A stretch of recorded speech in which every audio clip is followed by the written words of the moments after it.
It was a normal Saturday morning, the kind where everything seemed to move at a lazy, comfortable pace. The sun was shining, birds were chirping, and I had just poured myself a bowl of cereal when I heard a loud crash from outside. It wasn't the sound of something breaking, more like something heavy falling, followed by a sharp yelp. My heart skipped a beat as I rushed toward the front door, my spoon clattering into the bowl, spilling milk all over the table. As soon as I stepped onto the porch, I saw my little brother, Finn, lying on the ground clutching his stomach. His face was twisted in pain, his breathing shallow. Mom was already kneeling beside him, her face a mask of terror as she gently shook him. "Finn, sweetheart, can you hear me?" Her voice cracked, panic creeping into every word. I felt my stomach drop. Finn was always full of energy, running around the yard like a tornado, climbing trees, and getting into trouble. Seeing him like this, so still and fragile, made my hands shake. My mom turned to me with wide, desperate eyes. "Call 911 now." Without wasting a second, I fumbled for my phone, my fingers trembling as I dialed. The ringing seemed to go on forever before a calm voice answered. 911, what's your emergency?" My little brother collapsed. I gasped, barely able to get the words out. "He's not moving right, and his breathing is weird." The dispatcher's tone remained steady, reassuring. "Stay calm. Help is on the way. Can you tell me if he is conscious?" I looked at Finn, whose eyes fluttered open weakly. "Yeah, but he's not responding much." "Good. Keep him as still as possible. An ambulance is on its way." I ended the call, turning back to my mom, who was now stroking Finn's hair, whispering soothing words. My dad wasn't home. He was at work, and considering he was the fire chief, he was probably out dealing with some emergency. I wished he was here. He'd know exactly what to do. The distant wail of sirens filled the air, and for the first time, I felt a sliver of relief. Help was close. But then, just as the ambulance turned onto our street, a familiar figure emerged from the sidewalk, her perfectly manicured nails tapping against her hips. Brenda. Every neighborhood had one, and unfortunately, ours was ruled by the most entitled, self-righteous HOA president to ever exist. She was the kind of woman who spent her days patrolling the streets, measuring grass heights, and issuing fines for the most ridiculous infractions. She had once threatened to report our family because our Halloween decorations were too scary.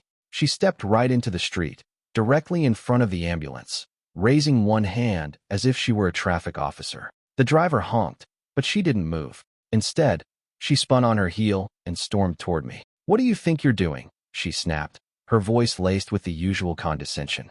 I blinked, my brain struggling to process her stupidity. "What?" "This is a private community," she huffed, glancing back at the ambulance, which had now slowed to a stop. "Emergency vehicles require prior HOA approval before entering. It's in the handbook." For a moment, I thought I had misheard her. My brother was on the ground, barely conscious, and this woman was lecturing me about HOA rules. I took a step forward, my frustration boiling over. "Are you serious? My brother needs medical help. Move." Brenda didn't budge. Instead, she crossed her arms, tilting her nose up.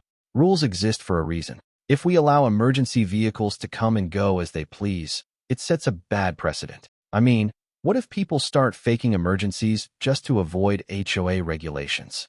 I could feel my blood pressure skyrocketing. "Are you insane? He's literally lying right there. Look at him." Brenda barely glanced at Finn before rolling her eyes. "Kids exaggerate all the time. He's probably just being dramatic." The ambulance driver stepped out, clearly irritated. "Ma'am, you need to move. We have an emergency here." Brenda huffed dramatically. "Not until proper authorization is given. I'm the HOA president, and I have a responsibility to maintain order." The paramedic clenched his jaw, but before he could argue, Brenda did something that made my jaw drop. She turned on her heel, marched over to her car, her obnoxiously large white SUV, and pulled into the middle of the street, blocking the only entrance. I couldn't believe what I was seeing. She had literally parked sideways, creating an immovable barrier between the ambulance and our house. The paramedic's partner cursed under his breath. Unbelievable. I whipped out my phone and called the only person who could fix this, my dad. He picked up on the first ring. "Hey, what's up?" I didn't waste time. "Dad, we called an ambulance for Finn, but HOA Brenda blocked it. She won't move her car, and they can't get through." There was a long, dangerous silence on the other end. Then my dad spoke in a tone I had only heard a handful of times. Cold, controlled, and furious. I'm on my way. With backup. I had never been more relieved to hear those words. Brenda was still standing in the middle of the street, arguing with the paramedics, when the unmistakable sound of fire truck sirens filled the air. Not one, not two, but three massive fire trucks rounded the corner, their red and blue lights flashing like a warning signal to the entire neighborhood. Brenda's smug expression faltered as the fire truck stopped just behind the ambulance, completely dwarfing her SUV. The doors swung open, and firefighters, fully suited up, began stepping out. Then my dad arrived. He was still in his uniform, his fire chief badge gleaming under the sun. His presence alone was enough to silence the entire scene. He walked right past Brenda, not even sparing her a glance, and headed straight for the ambulance. "Status?" he asked the paramedics.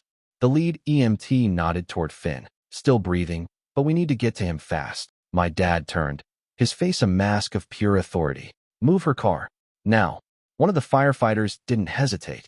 He grabbed a tow chain from the truck, looping it around Brenda's front bumper. Brenda's mouth finally caught up with her brain. "Wait, what are you doing? You can't tow my car." My dad finally acknowledged her, his gaze colder than I had ever seen. "You're obstructing emergency medical services. That's a felony." Brenda's face paled. "I didn't know it was that serious." My dad didn't even let her finish. "You knew?" He turned back to the firefighter. "Get it out of the way." The firefighter gave a nod before signaling to the driver. A second later, Brenda's SUV was yanked backward, dragged across the pavement with a screech. The ambulance immediately sped through. I ran to the house, following the paramedics inside as they rushed to help Finn. I barely registered the sound of Brenda screaming behind me. My only focus was on my brother. But deep down, I knew this wasn't over yet. The moment the ambulance finally made it through, I felt like I could breathe again, but the relief was short-lived. The paramedics wasted no time rushing into the house with their medical bags, while my mom led them to where Finn was lying on the floor. His breathing was shallow, his face pale, and the sight of him made my stomach twist in knots. I wanted to stay by his side, but I couldn't ignore the commotion still happening outside. The sound of Brenda's shrill voice, laced with indignation, echoed down the street, making my blood boil all over again. I turned back toward the doorway just in time to see Brenda storming up to my dad, her face twisted in anger. "You had no right to move my car," she shrieked, jabbing a finger toward him as if she actually believed she had the upper hand in this situation. "I am the HOA president. You can't just break community rules whenever you feel like it." My dad didn't even flinch. He had dealt with far worse in his career, and Brenda's tantrum wasn't even close to the most intense thing he had faced.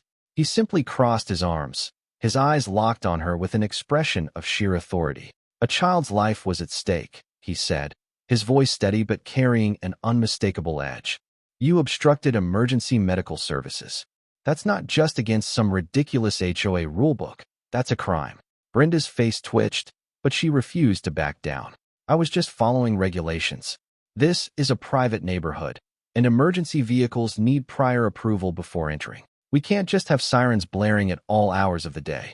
There are elderly residents here who could be disturbed." My dad let out a sharp breath, shaking his head in disbelief. "Are you listening to yourself right now?" My son was unconscious. He needed help, and instead of letting the ambulance through, you deliberately blocked the road.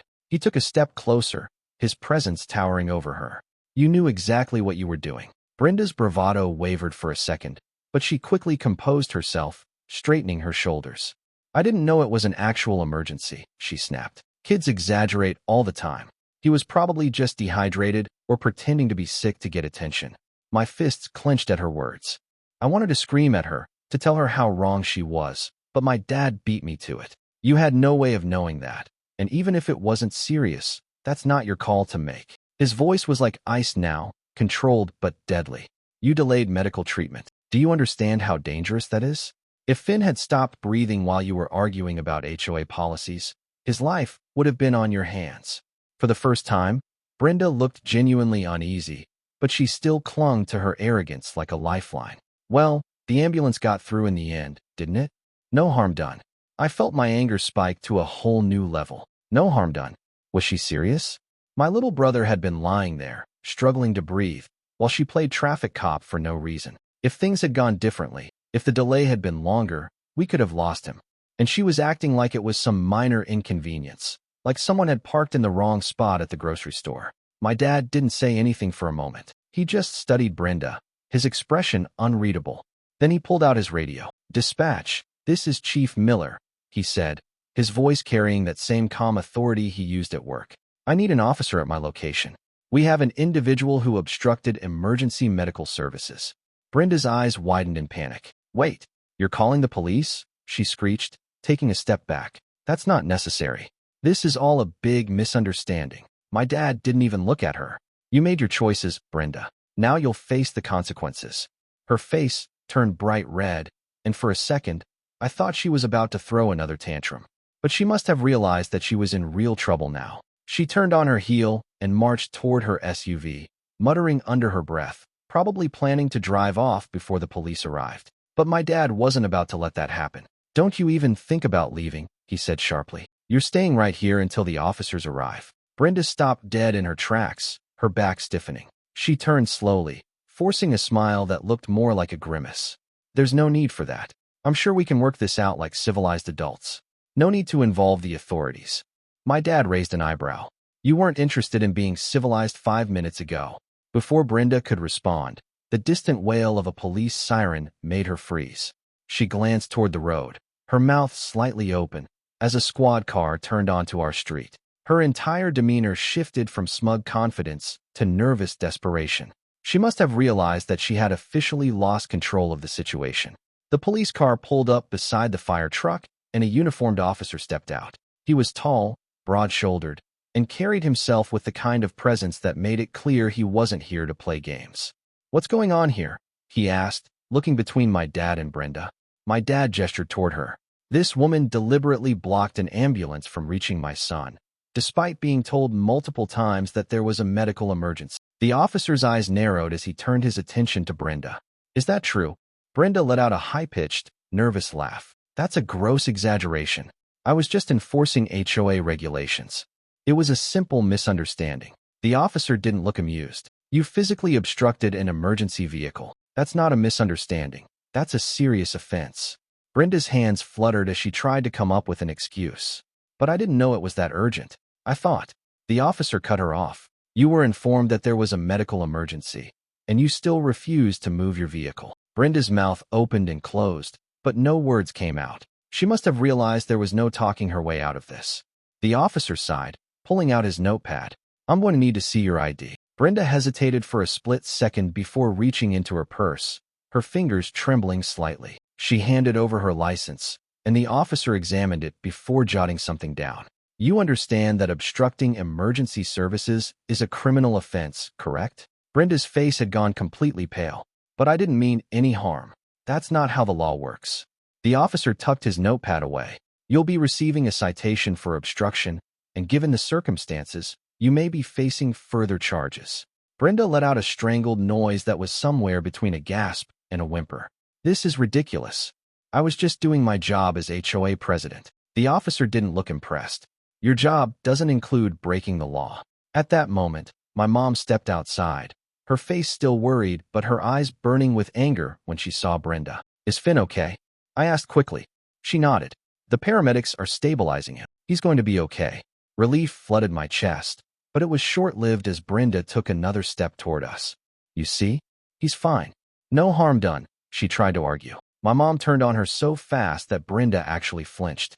"My son could have died because of you." Brenda had no comeback for that. She just stood there, her face flushed with embarrassment and frustration. The officer shook his head.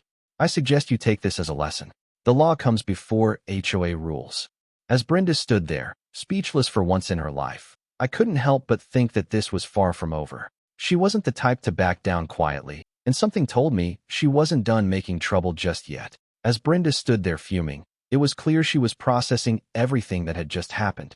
The fact that she had been publicly called out, the police had shown up, and she was now being held accountable for her actions must have been a complete shock to her. She was used to being in control, used to making the rules, and having people follow them without question.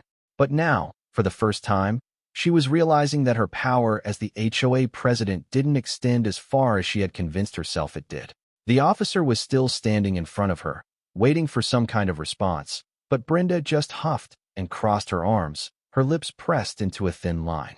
She clearly didn't want to admit she had done anything wrong, but at the same time, she couldn't exactly argue against what had just happened. She had blocked an ambulance, delayed life-saving medical attention, and got caught in the act. No amount of entitled bluster was going to get her out of this one. My dad, however, was not done with her. He turned to the officer, his expression unreadable but his voice firm. "What's the next step here? Because I don't think a simple citation is enough for what she did."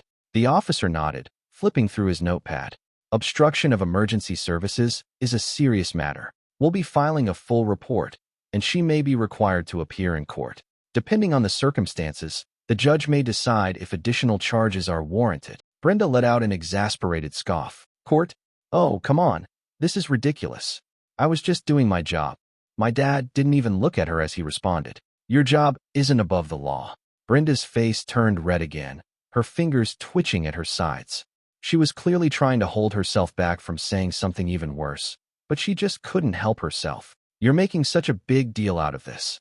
The ambulance got through in the end, didn't it? And your son is fine. So why are you still harping on this?"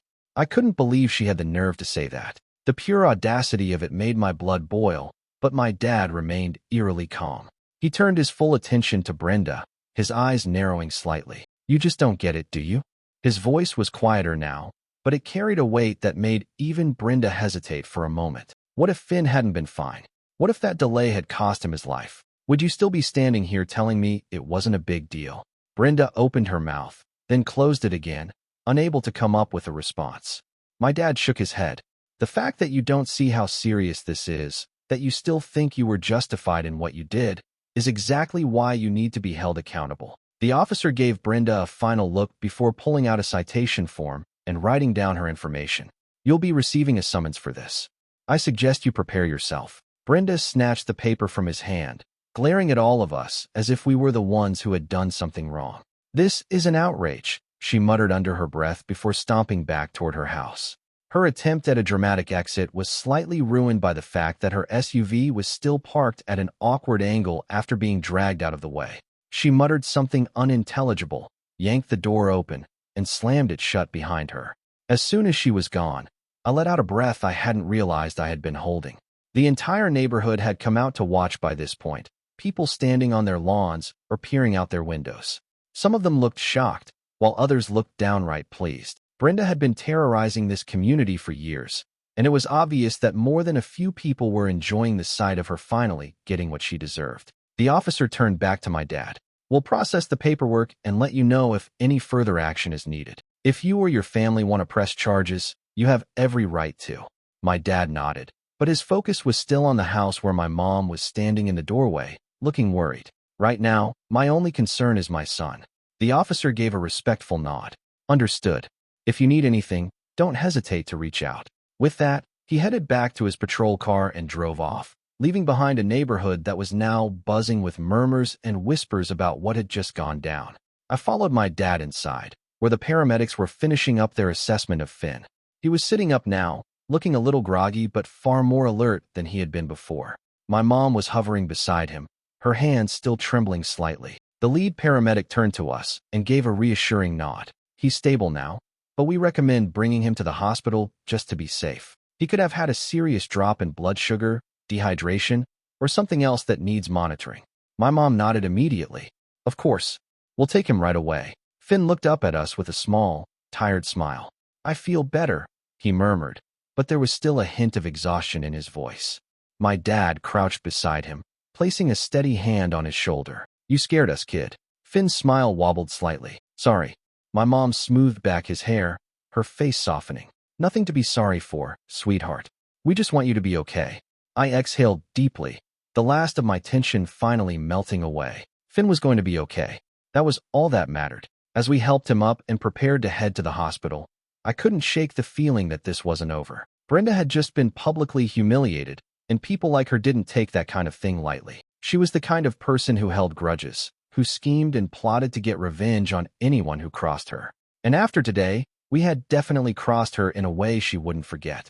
I didn't know exactly what she was going to do, but I knew one thing for certain. Brenda wasn't the type to go down without a fight.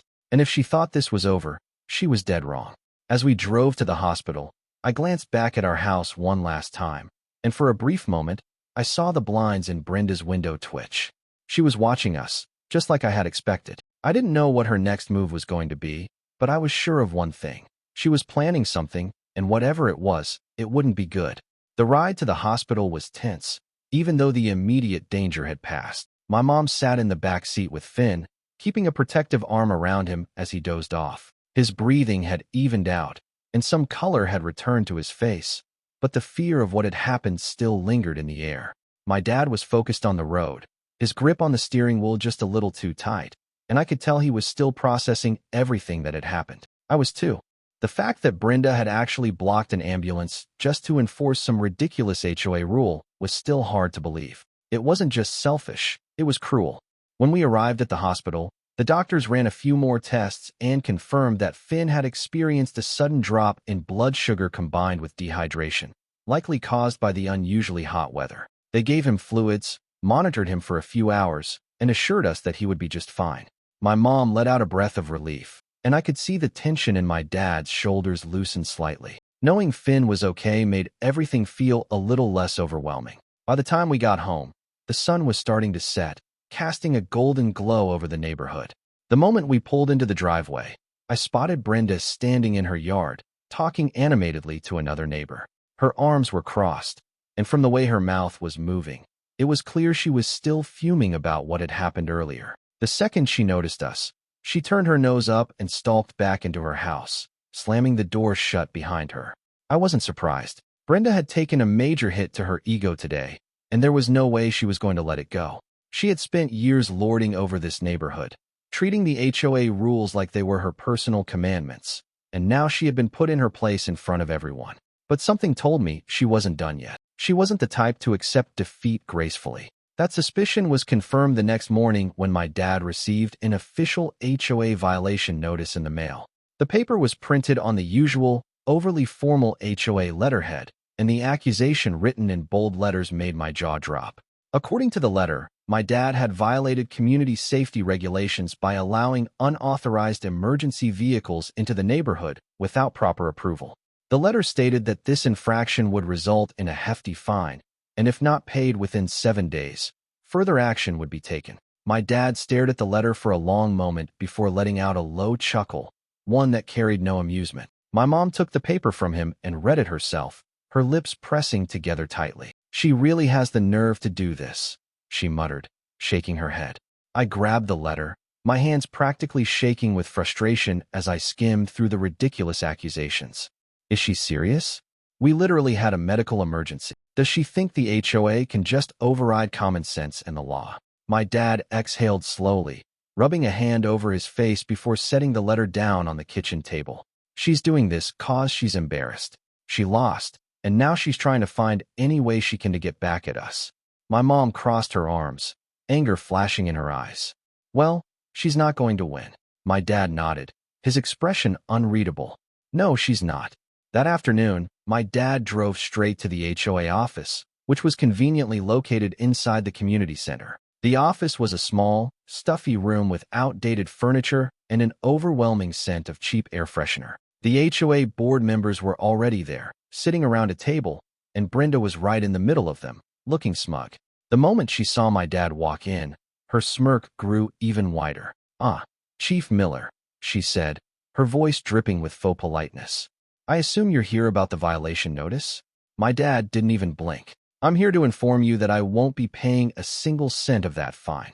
Brenda's smile didn't waver, but there was a glint of satisfaction in her eyes. "I'm afraid that's not how it works.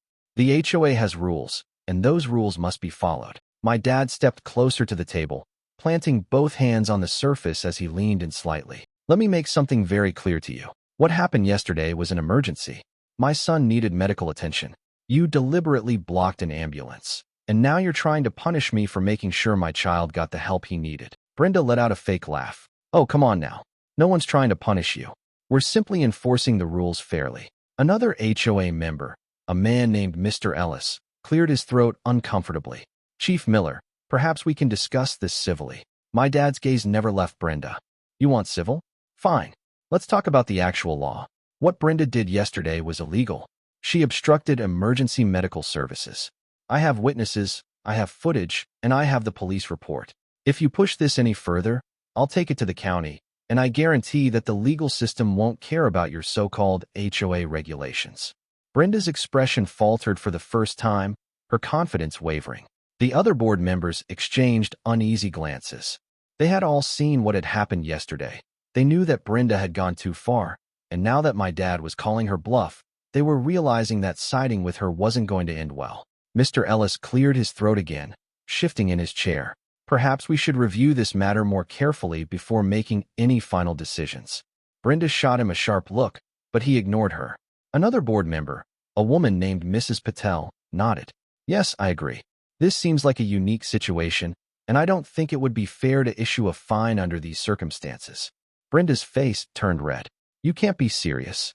Mr. Ellis sighed. "Brenda, this is not a battle the HOA needs to fight." Brenda looked furious, but she was cornered. She knew that if she pushed any harder, she might end up facing real consequences herself. After a long, tense silence, she finally let out a frustrated huff and threw her hands up. "Fine. Whatever. Consider the violation rescinded." My dad didn't react to her theatrics. He simply nodded. "Good." As he turned to leave, Brenda called after him, her voice filled with thinly veiled malice. "You might have won this round, but don't think this is over." My dad didn't even bother looking back. "It was over the moment you blocked that ambulance." When he came home and told us what had happened, I felt a surge of satisfaction. Brenda had tried to flex her authority, and it had completely backfired. She had been forced to back down, and now she was angrier than ever. But as I looked out the window and saw her standing in her yard again, watching our house with that same cold, calculating expression, I had a sinking feeling she wasn't done with us yet. The next few days were tense, but at least Finn was recovering well. My mom kept an eye on him, making sure he stayed hydrated and ate properly, while my dad seemed to be watching the neighborhood with a quiet but unshakable sense of awareness. He knew, just like I did, that Brenda wasn't going to let this go. She had been humiliated in front of the entire community, called out by the police, and forced to back down in an HOA meeting. For someone like her, that wasn't something she could simply ignore. At first, nothing happened. The neighborhood settled into its usual routine. People walking their dogs, kids riding their bikes, the hum of lawn mowers filling the air in the afternoons. But every time I stepped outside, I could feel Brenda's eyes on our house. She wasn't confronting us directly anymore, but she was waiting, planning. Then the little inconveniences started. The first thing we noticed was that our mailbox was left open every morning, no matter how many times we made sure to close it the night before. At first, we thought it was just a coincidence, maybe a strong gust of wind, but it kept happening. Letters were found scattered on the sidewalk as if someone had gone through them and discarded what they didn't want. My dad went out one evening to check the security cameras he had installed a while back, but strangely enough, the footage for the nights in question was missing. The files were corrupted, as if someone had deliberately tampered with them. Then came the trash violations. We received multiple notices from the HOA claiming that our garbage cans had been left out past collection time, even though we knew we had brought them in right away. My mom was furious, calling the HOA office and demanding to know who had reported us, but she was only met with vague responses. No one would say it outright, but we all knew who was behind it. A week after the ambulance incident, my dad came home from work to find a large, neon orange parking violation sticker slapped on the windshield of his truck. The sticker was nearly impossible to remove, leaving behind a sticky residue no matter how much he scrubbed. The violation stated that his vehicle was improperly parked, even though it had been in our own driveway. That was the last straw. My dad marched straight to the HOA office, barely containing his frustration. The receptionist barely had time to look up before he demanded to speak to whoever was in charge of issuing these notices. The woman at the desk nervously shuffled through some papers before admitting that Brenda had been the one filing most of the reports. When my dad confronted her, she acted innocent, putting on that fake, sugar-sweet smile she always used when she wanted to seem reasonable. She claimed that she was simply ensuring community standards were met and that there was nothing personal about it. My dad, never one to lose his temper easily, simply stared at her for a long moment before saying, "You can keep pushing, but you're only making things worse for yourself." Brenda scoffed, clearly not intimidated. "Oh, please. I'm just doing my job." My dad didn't argue further. He simply turned around and walked out. The next morning, something happened that made it clear she wasn't done. My mom was making coffee when she glanced out the window and let out a sharp gasp. I rushed over, following her gaze, and felt my stomach drop.